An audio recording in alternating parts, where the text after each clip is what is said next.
بسم الله الرحمن الرحيم. الحمد لله رب العالمين،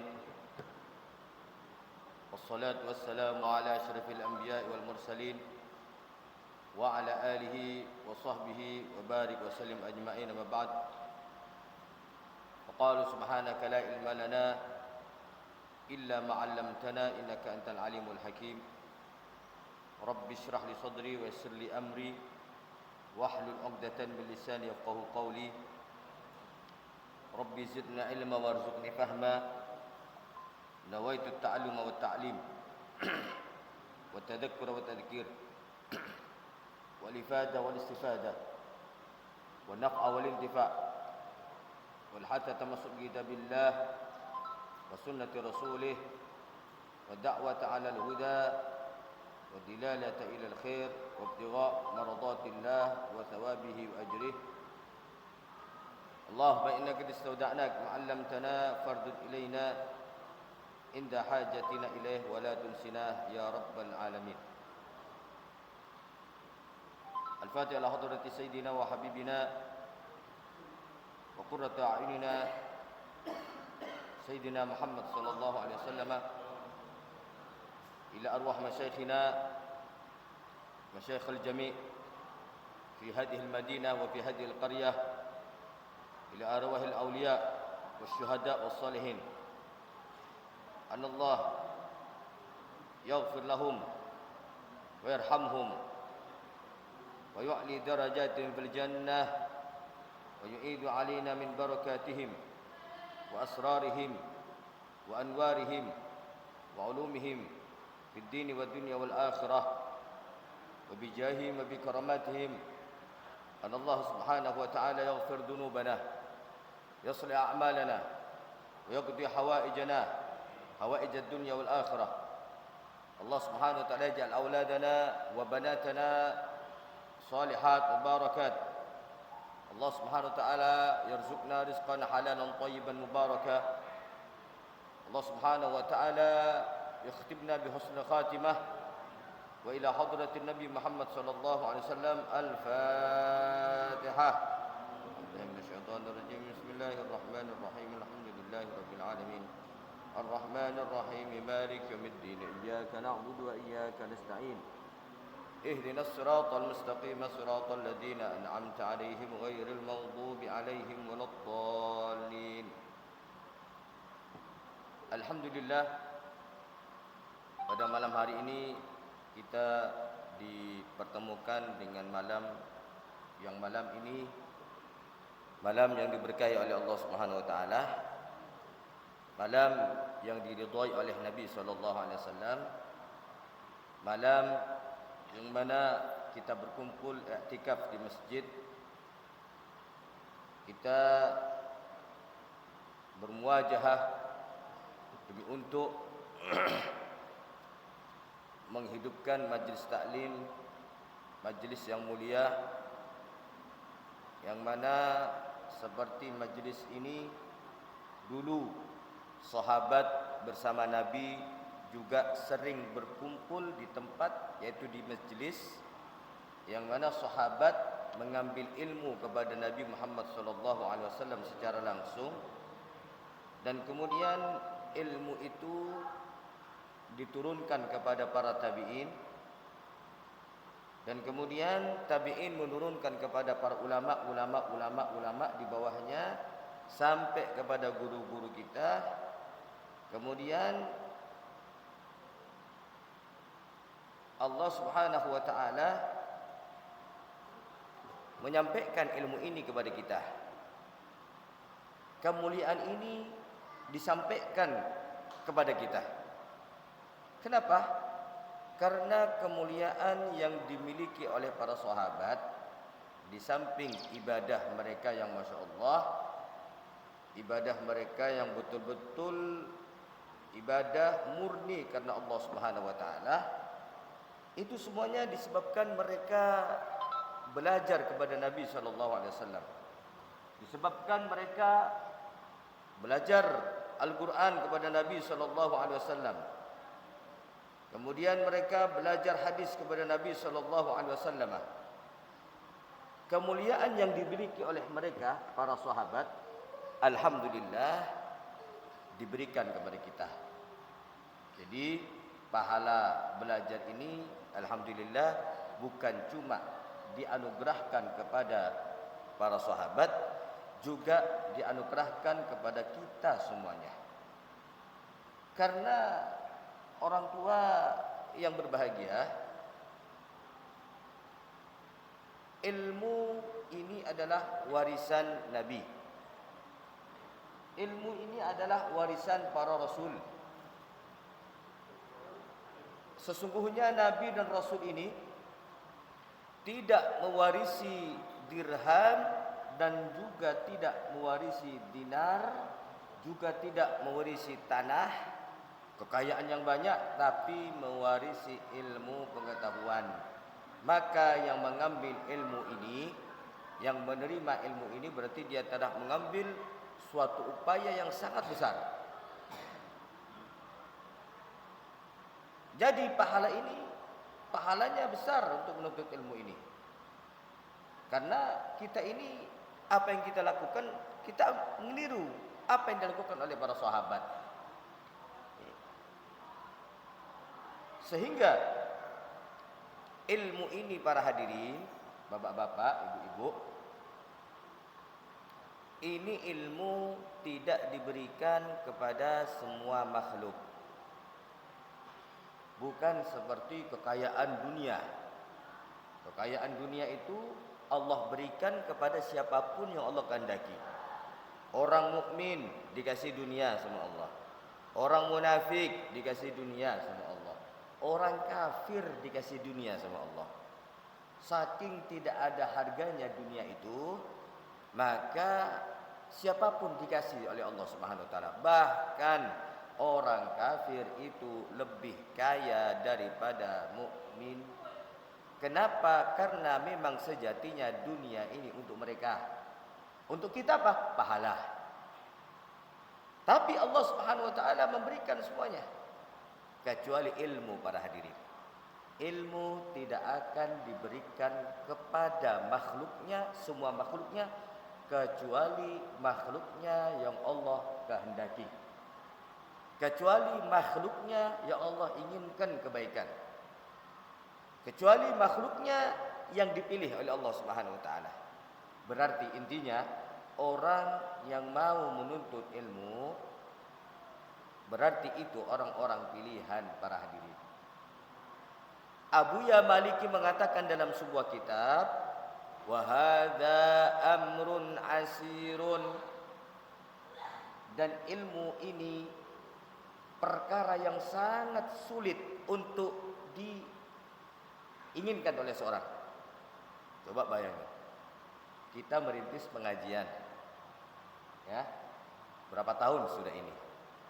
Berapa orang yang dikehendaki sama Allah untuk hadir tempat ini? Enggak semuanya kan, ya kan?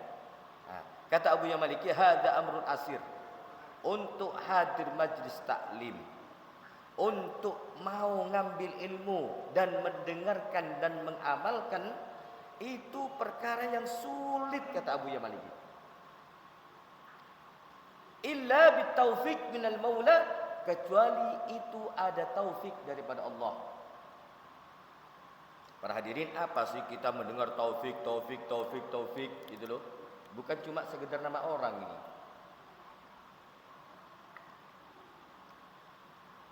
Taufik itu adalah khalqu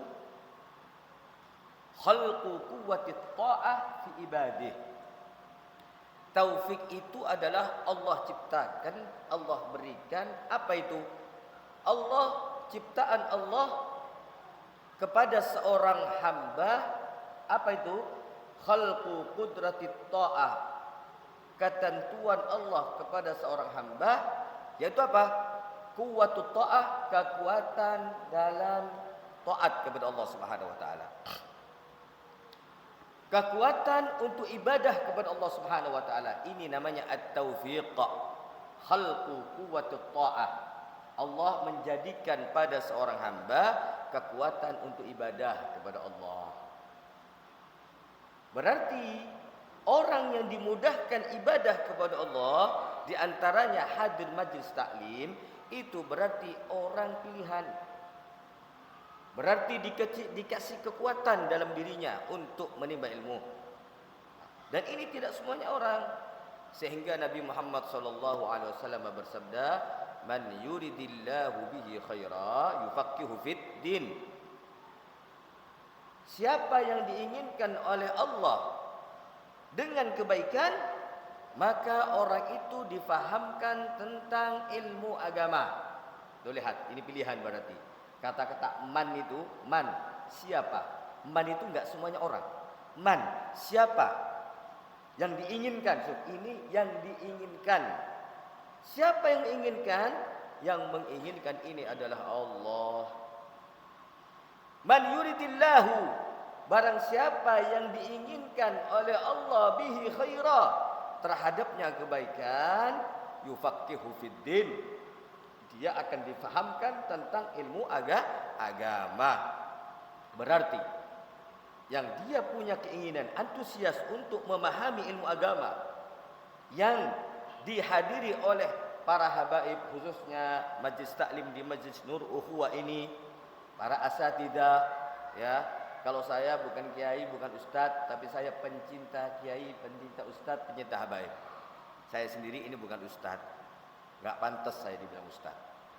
Yang pantas dibilang ustadz itu kayak Ustadz Taufik, itu pantas itu. Kayak Habib Ahmad bin Husain Asegaf, itu pantas dibilang ustadz. Magom ustadz itu nggak gampang. Kalau saya ini bukan ustadz, saya ini pencinta ustadz, pencinta kiai, pencinta habaib. Mudah-mudahan kita semuanya dianugerahi oleh Allah hati yang mencintai orang alim, hati yang mencintai para kiai, hati yang mencintai para asatid, khususnya hati yang istiqomah mencintai cucu-cucu Nabi sallallahu alaihi wasallam. Dan ini orang tidak akan bisa mencintai keluarga Nabi kalau tidak punya iman yang benar. Kadang-kadang dia ragu.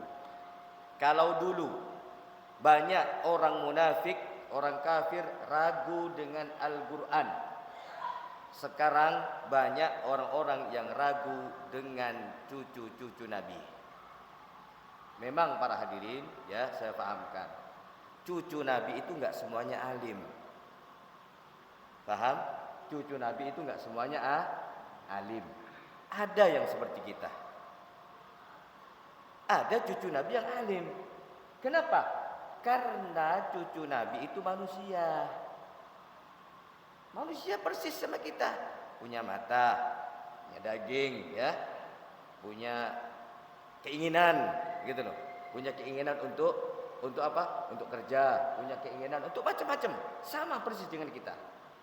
Cuma yang membedakan antara kita dengan para habaib itu, cucu Nabi itu, mereka itu punya kemuliaan. Kemuliaan itu bukan karena ilmu, tapi kemuliaannya karena di situ ada darah daging Rasulullah SAW. Kalau orang bertanya, loh, kan Rasulullah nggak punya anak laki. Rasulullah punya anak Sayyidatuna Fatimah Az-Zahra, kemudian suaminya Sayyidina Ali. Tapi Rasulullah ini di beberapa keadaan beliau ini punya keistimewaan sendiri, beliau ini. Dan keistimewaan itu tidak dimiliki oleh umat. Jangan semuanya perkara Rasul mau disamakan dengan kita. Enggak. Nabi itu punya keistimewaan tersendiri. Nabi nikahnya lebih daripada 4. Umatnya enggak boleh. Nabi pernah puasa wisol, pernah puasa nyambung. Nah, karena para sahabat ini, para hadirin, apa yang dilakukan Nabi ingin dilakukan. Saking ittiba'nya sama Rasul SAW. Ada seorang sahabat ini nggak suka makan semangka. Ketika melihat Nabi makan semangka, walaupun dia nggak suka, dia makan. Pertanyaannya apa? Karena saya cinta kepada Rasul. Saya berusaha ikut apa yang dilakukan Nabi. Cuma Nabi di situ ngasih batasan-batasan. Ada perlakuan Nabi yang istimewa yang tidak boleh diikuti oleh umatnya. Ketika Nabi puasa nyambung, kelihatannya para sahabat Nabi nggak buka puasa. Ketika puasa maghrib nggak buka, sampai sahur baru makan Rasul. Sahabat ada yang ikut. Kata Rasulullah, kenapa kamu tidak buka puasa? Kata sahabat ini, ya Rasul, Anda lihat Anda nggak buka puasa, makanya saya ikut-ikutan Anda. Akhirnya apa kata Rasulullah? Jangan ikut-ikutan saya. Kalau saya ini Nabi, bukan kesombongan ya. Memang beliau adalah seorang Nabi, bukan pengakuan. Dan Nabi itu kadang-kadang ada keistimewaan daripada Allah yang tidak boleh diikuti sahabatnya. Yaitu apa? Kalau saya sebenarnya, kamu lihat saya nggak makan, tapi at'amani Rabbi wasaqani, Allah yang ngasih makan saya. Tapi Anda tidak tahu, begitu loh. Maka oleh karena itu ada sebagian perkara Nabi yang dibatasi oleh Nabi. Sahabat tidak boleh ikut. Di antaranya apa? Nikah lebih dari 4 nggak boleh. Ya, karena Nabi nikah daripada 4 lebih itu Nabi bukan karena nafsu ya ikhwan. Nabi bukan melampiaskan nafsunya. Kalau Nabi kepingin melampiaskan nafsunya, pasti istrinya perawan-perawan. Ternyata Nabi itu kalau ngambil istri nolong, tahu nolong? Nolong itu kadang-kadang karena demi dakwahnya Nabi. Karena Nabi itu dakwah kemana-mana biar banyak yang mendukung, itu tujuannya. Yang kedua kadang-kadang seperti Sayyidah Juwairiyah, itu asalnya istrinya seseorang, karena suaminya kalah dalam peperangan, maka si perempuan tadi itu jadi tawanan. Jadi tawanan dinikah oleh Nabi SAW. Jadi karena nolong, bukan karena melampiaskan nafsunya, begitu. Nah, makanya untuk umatnya itu dibatasi. Nah, oleh karena itu ya para abah, ibu semuanya, ini suatu nikmat, berarti alhamdulillah yang duduk di tempat ini, yang mendengarkan pengajian, berarti orang-orang yang dipilih oleh Allah. Siapa yang bersabda? Bukan saya yang ngomong, tapi Rasulullah sallallahu alaihi wasallam dalam sabdanya, "Man yuridillahu bihi khaira."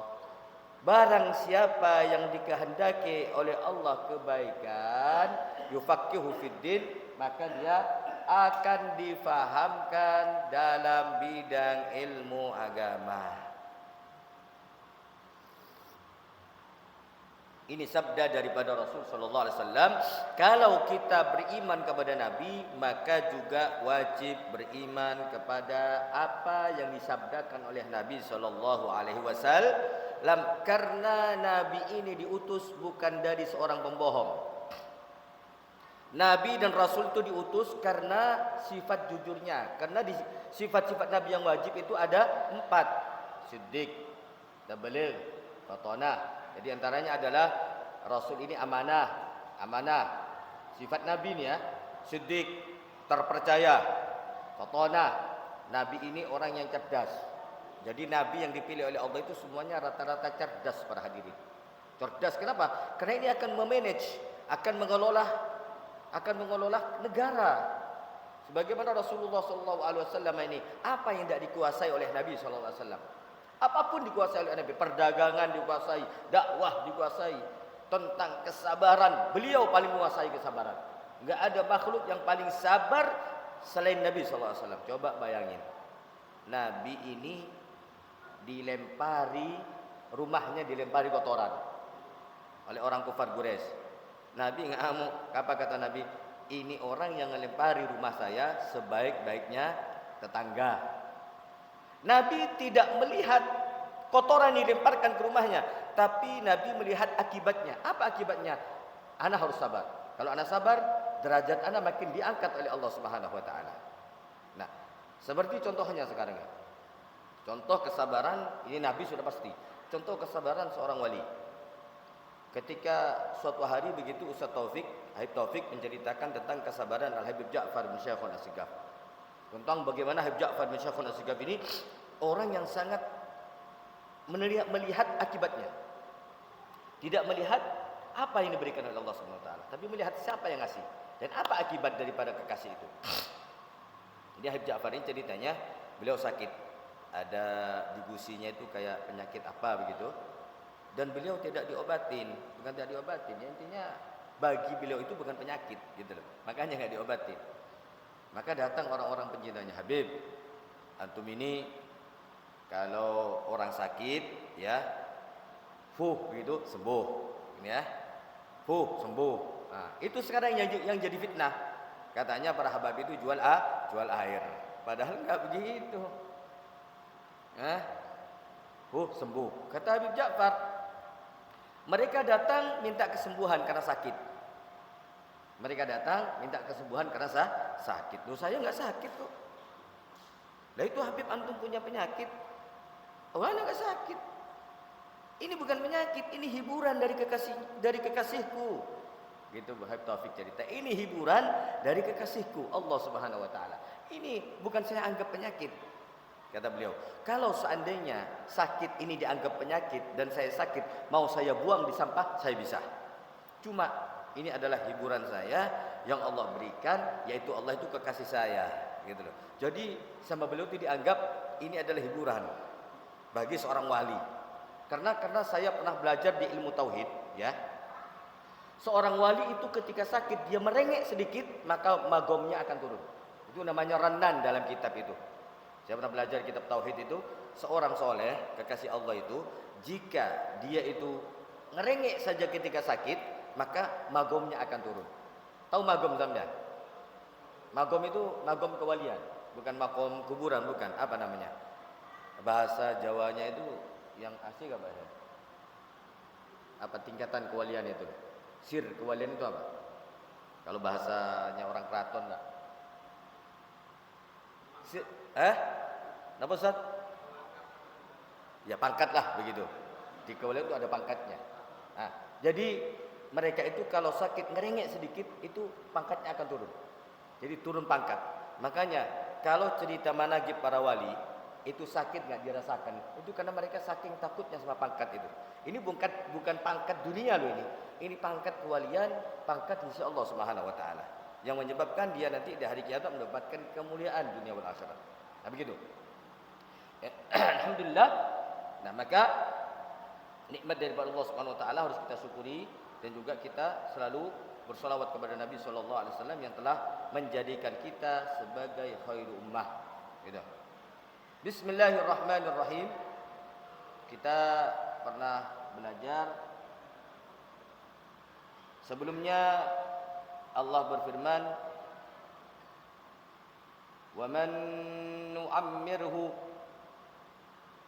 orang yang aku panjangkan umurnya. Wa man nu'ammirhu, orang yang aku panjangkan umurnya, yang sampai umur 80, 90 gitu ya. Bi italati ajali, dipanjangkan sampai ajalnya itu lama. Ya, ajal itu enggak bisa diterka kapan ajal kita. Kemarin itu saya masang status jualan, ya gitu loh, jualan di status WA. Ada teman saya Kiai Probolinggo, dia pesen jualan saya 5 bungkus waktu itu, 5 bungkus. Kemarin malam dia transfer ke saya. Tadi sore, innalillahi wa inna. Saya takut, jangan-jangan ini gara-gara makan jualan saya ini.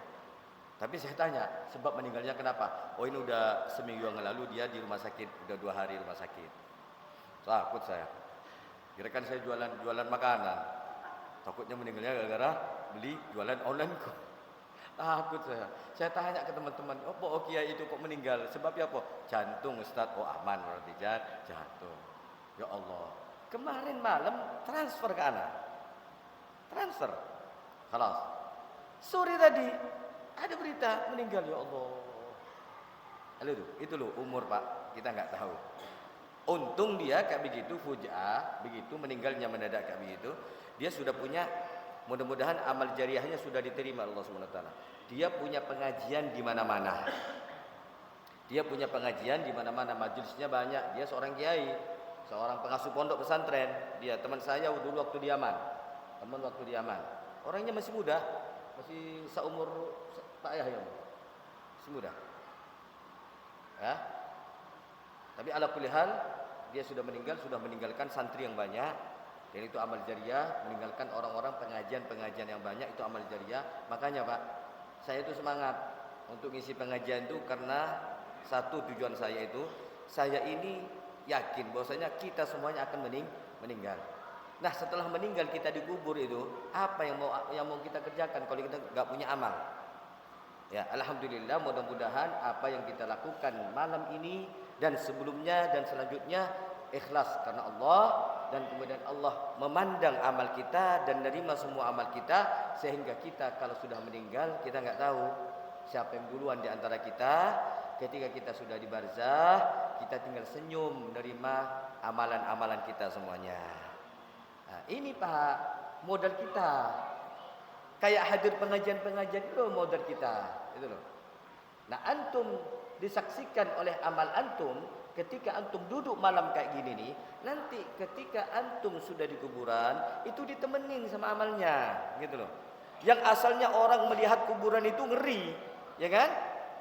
Kalau secara zahir kita melihat kuburan itu ya takut, Pak. Kenapa? Kok cuma berapa meter sih? Kemudian ditutup pakai papan gelap, kita mikir, ya Allah, abah saya kegelapan di kuburnya. Tapi kalau abah kita itu orang sahibul majlis, orang suka hadir pengajian, senang sama orang soleh, hadir pengajian di mana hadir, maulid di mana ada dia hadir, maulid hatta jam 2 malam sama Habib Taufik Assegaf di Pasuruan, dia hadir. Dari situ sudah dapat kecintaannya kepada majlis taklim. Sudah di situ dia udah dapat nilai kecintaannya kepada orang soleh. Kumpul-kumpulnya sama orang soleh. Ini akan kita bawa bekal kita ketika meninggal, para hadirin. Makanya jangan pernah meremehkan kata Rasulullah, la tahtakiranna ayya syai'in ma'ruf. Rasulullah bersabda, jangan kamu meremehkan sesuatu yang jangan meremehkan, la tahtakiranna syai'an min ma'rufin. Jangan kamu meremehkan sesuatu yang baik. Jangan kamu meremehkan sesuatu yang baik. Fa in lam tajidha, kalau kamu tidak mendapatkan kebaikan itu di hari itu, ya. Jadi Rasulullah mengatakan, kalau kamu dapat ada di hari itu, jangan mudah meremehkan perkara yang baik. Nah, contohnya perkara remeh, kadang-kadang kita meremehkan. Ada daun di masjid, ya, ada daun kotoran di masjid. Kadang-kadang orang meremehkan, cuma daun, gitu loh. Tapi daun satu itu loh, itu kebaikan yang dicatat oleh Allah Subhanahu wa taala dan modal untuk kita lihat nanti di hari kiamat amal itu. Kata Rasul, kalau seandainya Anda di hari itu tidak mendapatkan kebaikan sama sekali, misalkan, maka tampakkan senyuman di depan saudara muslimmu. Ini kan cuma senyuman, para hadirin, tidak ngasih duit. Kata Nabi, kalau seandainya di hari itu misalkan kebaikan sudah nggak ada, misalkan kamu nggak dapat daun, kita nggak dapat daun di masjid, misalkan nggak ada duri di jalan, misalkan semuanya udah bersih semuanya, maka senyumlah di wajah saudara kita itu. Nah ini, wa man nu'ammirhu, dan barang siapa yang aku panjangkan umurnya, bi italati ajalihi, dengan panjangnya umurnya, ajalnya belum nyampe, nunakishu, kami kembalikan, nurajji, kami kembalikan apa? Nunakishu fil khalqi, kami kembalikan sebagaimana asalnya kita diciptakan. Yaitu apa? Khalaqahu fayakunu ba'da quwwatihi wa syababihi dha'ifan wa harman. Dia diciptakan asal mulanya dia lemah, enggak bisa apa-apa, dicebokin. Kalau dia kencing diantar ke hammam, diantar ke kamar mandi. Allah kembalikan lagi kekuatan itu, dan mudahnya dia kembalikan orang lagi dhaif, dikembalikan lemah kembali. Lihat para hadirin, ada orang yang panjang umur tapi ke kamar mandi harus digendong. Kalau cawi harus dicawiin. Tulang makan harus ditulang. Itu berarti orang sudah dikembalikan kepada asalnya Allah ciptakan, yaitu lemah. Oleh karena itu semuanya adalah yang dihadirkan Allah SWT. Kata Allah berfirman, afala ya'qilun, apakah dia orang-orang kafir itu enggak mengambil pelajaran, enggak berakal, annal qadir, bahwasanya yang mampu itu semuanya untuk menguatkan, untuk melemahkan semuanya adalah dzalikal maklum, yang sudah kita ketahui. Kita asalnya lemah, Allah yang nakdirkan. Kemudian Allah beri kekuatan, mudah, bisa lari, bisa main bola. Kekuatan itu Allah yang nakdirkan. Kemudian nanti ketika tua, ini sudah janjinya Allah, maka akan dilemahkan kembali para hadirin. Maka oleh karena itu, mumpung kita masih kuat ke masjid, ayo monggo sholat jamaah. Mumpung kita masih kuat hadir majelis, ayo hadir majelis. Sebelum nanti lemah baru ngomong, ya Allah, coba aku iki kuat, aku hadir majelis. Itu kalau perkataan kalau sudah tua. Kalau sudah enggak kuat, ya Allah, coba aku kuat melaku ya. Aku pingin hadir majelis iku. Lah endi waktu nom kok gak hadir majelis? Niku lho. Ketika tua mau meninggal baru sadar. Sebelum kita nyesel, alhamdulillah, teruskan, langgengkan hadir majelis taklim ini. Indahum gadirun 'alal ba'thi, Allah yang gadir untuk membangkitkan, kayu minun, maka seharusnya mereka beriman. Wa ma 'allamnahu syi'ra. Kata Allah Subhanahu wa taala, wa ma 'allamnahu syi'ra, dan saya tidak pernah mengajarkan Nabi,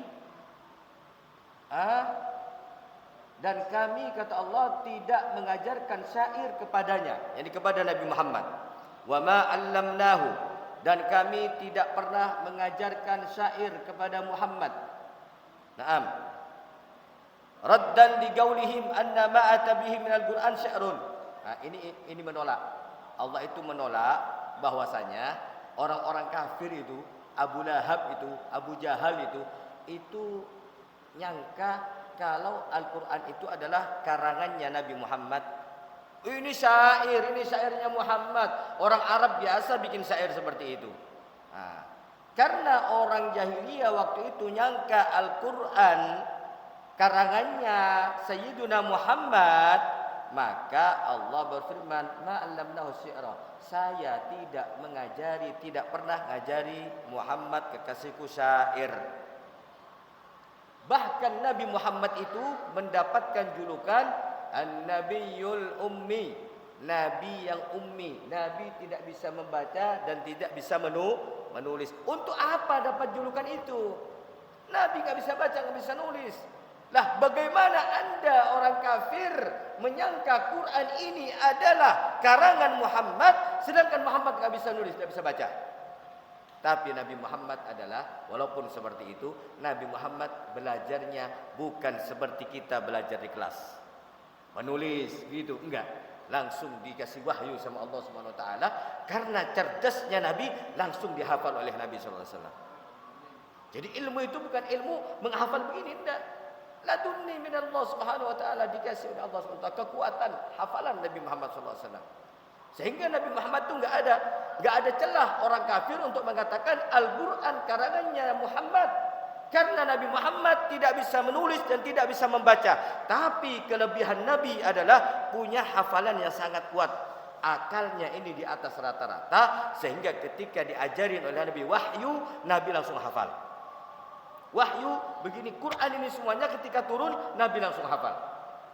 Tidak perlu lama-lama gitu. Wa ma yanbaghi.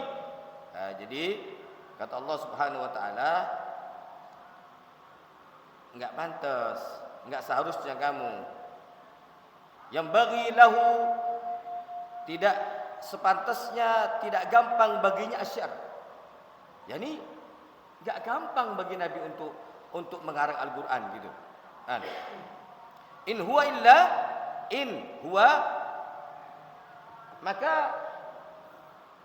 huwa Al-Qur'an itu tidak lain hanyalah zikir. Zikrun itu adalah